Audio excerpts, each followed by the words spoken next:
Non, non, non, non, non, le relâchement de la fin, il n'est pas dû à la fatigue ou quoi que ce soit. Il est juste dû à qu'on a voulu faire peut-être un peu de handball champagne ou je sais pas, mais on a été beaucoup moins rigoureux dans le projet, quoi. C'est tout, c'est anecdotique, mais voilà, après, bon, quand on est à plus 8 plus 9, voilà, je leur pardonne. C'est que le troisième match de la grosse série qu'on a, donc non, il ne faut pas que ce soit compliqué, il faut qu'on soit rigoureux et appliqué du début à la fin. Parce que c'est que notre quatrième victoire en championnat de France, donc il faut tout remettre dans l'ordre. Donc voilà, on a gagné, on a battu, on a gagné les matchs qu'on doit gagner jusqu'à présent, on en a un autre à gagner à plan de cul que la semaine prochaine, qui est aussi important que ces deux qu'on a fait à domicile. Et là, on pourra dire qu'on est sur une série correcte et puis on va essayer de se rapprocher du bon wagon, malgré qu'il y ait certains résultats qui ne nous arrangent pas ce soir. Mais c'est comme ça, la saison est encore longue. J'ai pas aimé notre activité défensive dès le début de match, parce qu'on n'y est pas, quoi. On n'y est pas sur l'impact, on n'y est pas. Alors, on y est sur les articulations qui sont plutôt cohérentes, mais on n'y est pas sur les impacts et d'arrêter la balle. C'est une équipe qui a une capacité à faire vivre le ballon, même au contact. Donc c'est vrai qu'à partir de la 20e minute, on s'est mis à défendre un peu plus fort. Et bizarrement, on fait le trou quand il se passe ça, quoi. Je pense que ce soir, on devait être en capacité aussi de monter ces ballons. On a eu un peu de déchets. On ne se projette pas assez vite vers l'avant. Alors les joueuses, oui, mais le ballon ne va pas assez vite vers l'avant. Donc je vois que des fois, il y a 3 passes pour franchir le milieu de terrain, ça commence à m'emmerder. Mais voilà, la victoire est au bout ce soir et puis assez largement, mis à part le début qui est un peu poussif, mais on a quand même dominé les débats du début à la fin. Donc il faut profiter jusqu'à demain matin, 9h30, qu'on parte en Norvège. La saison est longue, voilà. On a perdu aussi contre Nice il n'y a pas longtemps d'ici d'un but. Ce soir, Nice a gagné à Nantes de 2 ou 3 buts.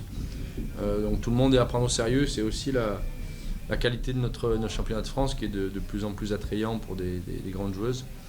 Et c'est le fait que chaque journée de championnat, il y a quand même des gros matchs, quoi.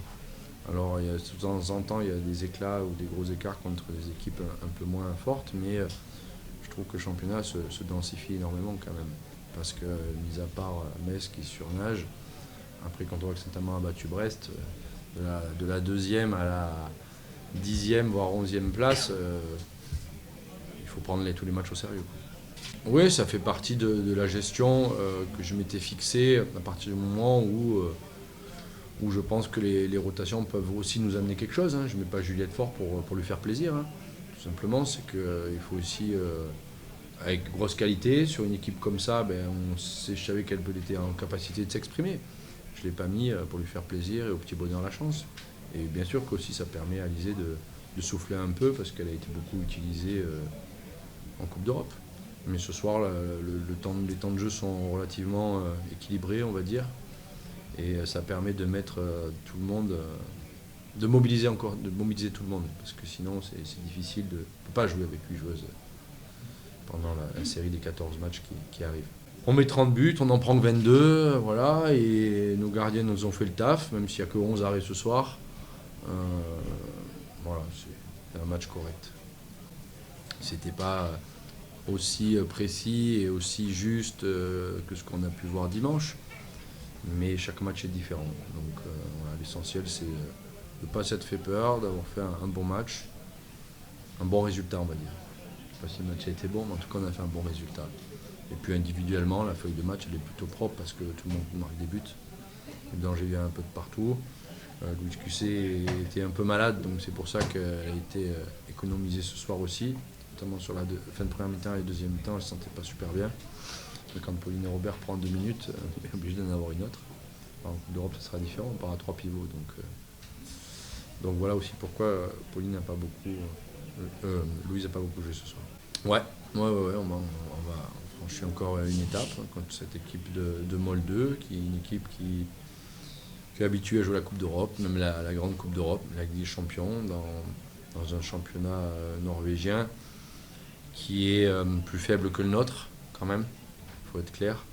Il y a quelques grosses équipes, 2-3 grosses équipes, mais après le niveau est quand même bien inférieur au nôtre. L'équipe de Molde, alors je ne sais pas ce qu'elles ont fait ce soir, elles perdaient à la mi-temps, je crois, contre une équipe pas très très bien classée. Elles sont sur une série de 4 défaites, toutes compétitions confondues. Je n'ai pas le résultat final de ce soir. Mais voilà, je pense qu'il y a un coup à faire, même si à Molde, il y a quand même des belles joueuses. Hein. Il y a des belles joueuses à Molde.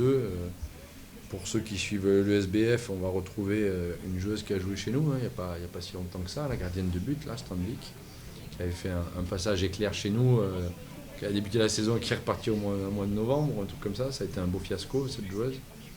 Mais c'est une bonne gardienne de but. Voilà. Après, il y a une jeune arrière-gauche, là, Rushfeld, qui fera partie des top arrière-gauche mondiales dans pas longtemps, que tous les clubs Ligue des Champions la veulent, que ce soit les Vipers, Odense ou autres.